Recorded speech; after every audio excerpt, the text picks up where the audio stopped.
नमस्कार दोस्तों, मैं सुनील कुमार आपका स्वागत करता हूं आपके अपने चैनल क्या ऐसा होता है में। दोस्तों, कल मैंने अपनी वीडियो के माध्यम से आपको बताने का प्रयास किया था, जो इंटरनेट पे आपको जानकारी नहीं मिलने वाली है, कि घर में श्राद्ध किस तरह से करें, श्राद्ध करने की पूरी प्रोसेस। क्योंकि जब पितृपक्ष शुरू होता है तो पितृपक्ष में जो पितर होते हैं अपने नाम का पिंडा लेने के लिए आपके घर पर जरूर आते हैं। लेकिन क्या आपने एक बात सोची? दो सवाल आप अपने दिमाग में ध्यान करके रखना। श्राद्ध कौन करता है और पिंडा लेने कौन आने वाले? इस चीज के बारे में अगर आपको जानकारी होगी ना, तो निश्चित रूप से आपके पितर आपको पूरी तरह से आशीर्वाद देके जाते हैं, और ऐसा आशीर्वाद देके जाएंगे कि आपको भविष्य में ना छोटी मोटी समस्याएं तो आपके इधर उधर से ऐसे निकल जाएंगी जैसे समस्याएं आई नहीं थी। पहली बात कौन सी थी? पहली बात ये कि घर में श्राद्ध कौन करता है? श्राद्ध कौन करेगा? जिसके पिताजी जीवित नहीं होंगे, ठीक है, वही इंसान श्राद्ध करेगा अपने पिताजी के लिए। मतलब श्राद्ध करने वाले होते हैं वो अपने पिताजी के लिए या माताजी के लिए श्राद्ध करते हैं, ठीक है। ये तो एक पहली बात हो गई। अब जब श्राद्ध करने वाले, जैसे सपोज करते हैं मेरे पिताजी श्राद्ध करते हैं दादाजी का और दादी का, तो पिंडा किसे देंगे?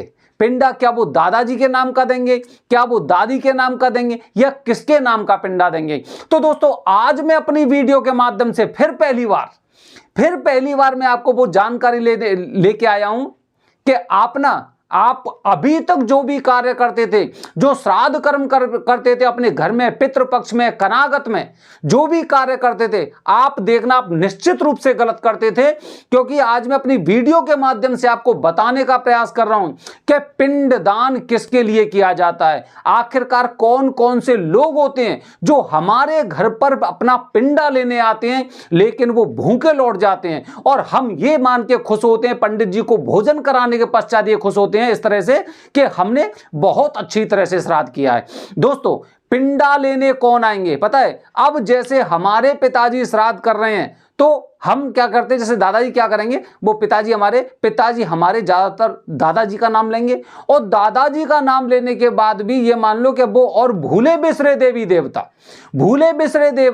जो भी है ऐसे नाम लेते हैं। जबकि जब आप पिंडदान करते हैं, श्राद्ध से पहले एक बेहद महत्वपूर्ण चीज होती है पिंडदान।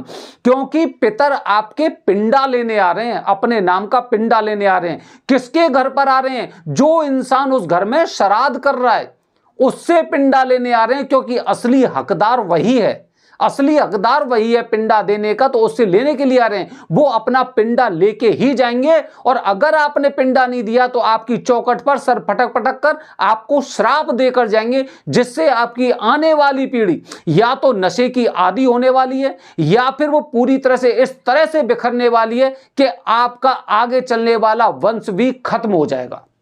समझ रहे हैं? तो दोस्तों, किन लोगों के नाम का पिंडा करना चाहिए श्राद्ध से पहले, मतलब श्राद्ध में, ठीक है।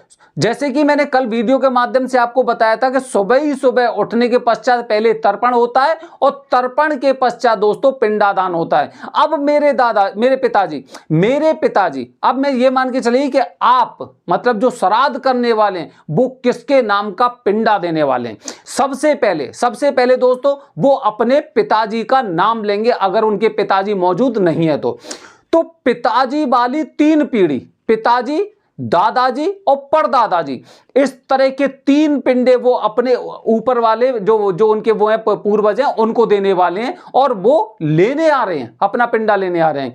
3 पिंडा वो अपनी माताजी, दादी और परदादी उनको देने वाले हैं। 3 पिंडे मतलब हो गए 6 पिंडे हो गए, ठीक है। इसके पश्चात की बात करूं, जो भी श्राद्ध कर रहा है उसके नाना, परनाना और परनाना, उनके लिए 3 पिंडे। इसी तरह से नानी, परनानी और उसके भी बाद की जो परनानी होती हैं उनके लिए 3 पिंडे हो गए। मतलब इस तरह से 12 पिंडे तो ये हर पुरुष को करने चाहिए, जो अगर जीवित ना हो उनके लिए पिंडा दिया जाता है, ठीक है। इस तरह से हो गए। अब उसके पश्चात अगली उसमें आ जाते स्टेज में कि अगर उनके चाचा, ताऊ, बुआ, मौसी अगर पृथ्वी पर नहीं है तो उनके नाम का भी पिंडा दिया जाएगा। अगर चाचा 2 हैं तो 2 पिंडे जाएंगे, अगर उनके वो मौसी 2 हैं या 4 हैं तो 4 पिंडे जाएंगे, अगर बुआ उनकी 3 हैं तो 3 पिंडे जाएंगे। इस तरह से ये रखना चाहिए। अच्छा, इसके पश्चात दोस्तों अगर भाई भी कोई ऐसा है जो आपके मतलब जो आपका भाई है वो इस पृथ्वी पर नहीं है, ठीक है, उसकी मृत्यु हो चुकी है, तो अगला पिंडा आप अपने भाई को देने वाले हैं। समझ रहे मेरी बात को, भाई को देने वाले हैं। इसी तरह से अगर बहन भी ऐसी है तो हो सकता है कि आपको पिंडा उसके नाम का भी देना चाहिए। खैर अभी बहन को हम छोड़ देते हैं, ठीक है। अच्छा, इसके पश्चात दोस्तों, इसके पश्चात जो भी अगर कोई ऐसा घर में सदस्य है कि जैसे कि पुत्र या पुत्र के तुल्य अगर कोई ऐसा इंसान है तो उसके नाम का भी पिंडा देना चाहिए, निश्चित रूप से देना चाहिए। ये देखिए मैं वही बता रहा हूं कि आप लोग श्राद्ध करते थे ना तो आप लोग ये कहते थे कि मैंने तो श्राद्ध कर दिया। अरे असली श्राद्ध तो आप किया ही नहीं आपने, तभी तो आपके परिवार में ऐसी तरह की समस्या चल रही है। अच्छा, इसके बाद अगर आपने कोई अपने गुरु बनाए, अगर गुरु बनाए या फिर गुरु तुल्य हैं और वो इस पृथ्वी पर नहीं है तो आपको उनके नाम का भी पिंडा देना चाहिए, ठीक है। और इसके बाद अगर कोई वृक्ष ऐसा है, अगर कोई भी वृक्ष ऐसा है जिसकी छाया में आपने जीवन बिताया है या फिर आपने उसके साथ बहुत जिंदगी जी है, बहुत समय बिताया उसके साथ, तो उसके नाम का भी आपको एक पिंडा देना चाहिए। अगर आपने अपने घर परिवार में किसी गाय को, किसी कुत्ते को, किसी को भी पाला है, ठीक है, तो उसके नाम का भी आपको पिंडा देना चाहिए। अगर आपके परिवार में अगर कोई ऐसा नौकर आपने रखा था, ठीक है, या फिर आपका कोई ऐसा मित्र था जो इस धरती पर, इस पृथ्वी पर नहीं है, तो आपको उसके नाम का भी पिंडा आपको देना चाहिए। और सबसे अंत में दोस्तों, सबसे अंत में एक ऐसा इंसान जिसने आपके या आपके परिवार के ऊपर कोई उपकार किया हो, उसके नाम का भी आपको पिंडा देना चाहिए। मतलब आप समझ रहे हैं, श्राद्ध ऐसे नहीं होता है कि घर पे हमने किया, तर्पण करने के बाद आधी रोटी गाय को खिलाई, आधा थोड़ा सा मैंने कौए को खिला दिया, आधा मैंने कुत्ते को डाल दिया, पंडित जी को भोजन कराया और हो गया। इस तरह से श्राद्ध नहीं होता है।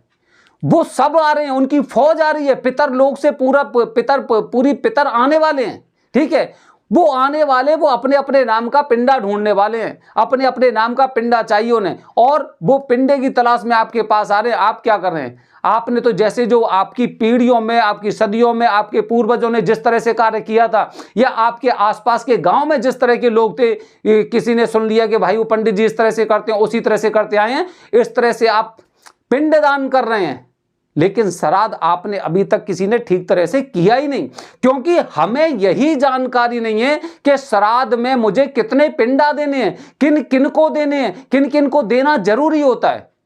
तो दोस्तों, अगर आप इस विधि विधान से श्राद्ध कर रहे हैं तो निश्चित रूप से आप मान के चलिए कि मैं ये कह रहा हूं कि आपके ऊपर ना छोटी मोटी समस्याएं तो आने वाली नहीं है, क्योंकि आपने उन सभी के लिए जो आपसे, आपकी आत्मा से जुड़े हुए थे, और कहीं ना कहीं ये मान लो कि उनकी छाया आपके अंदर भी मौजूद है, उनकी कोई एक कहते हैं, उनकी कोई ऐसी अच्छी बात आपके दिमाग में बसी हुई है, ठीक है, तो आप ये मानिए निश्चित रूप से आप उनके ऋणी हो और आपको उनको पिंडदान करना चाहिए। ये बेहद जरूरी होता है।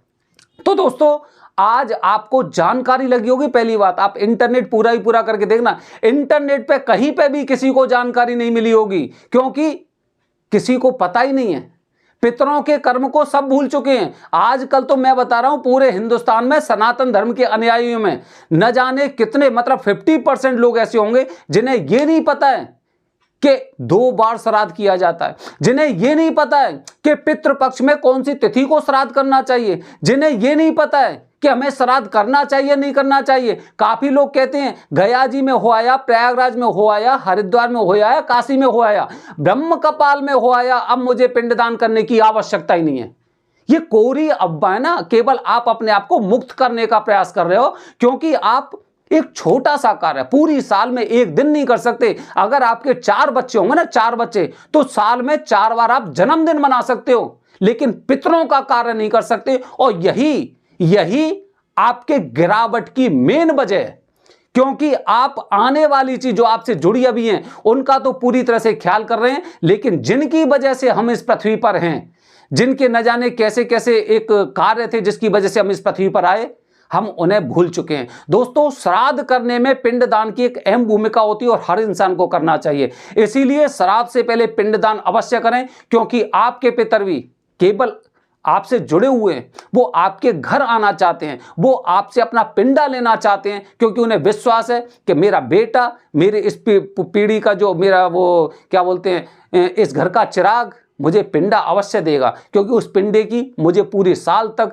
जरूरत पड़ने वाली मुझे जरूरत है। दोस्तों, अपने पितरों को हमेशा खुश करके भेजिए, क्योंकि जब वो आ रहे हैं तो अपना कुछ ना कुछ समझ के आ रहे हैं। उनके आशीर्वाद से आपकी हर समस्याएं खत्म होंगी, आप फलोगे फूलोगे।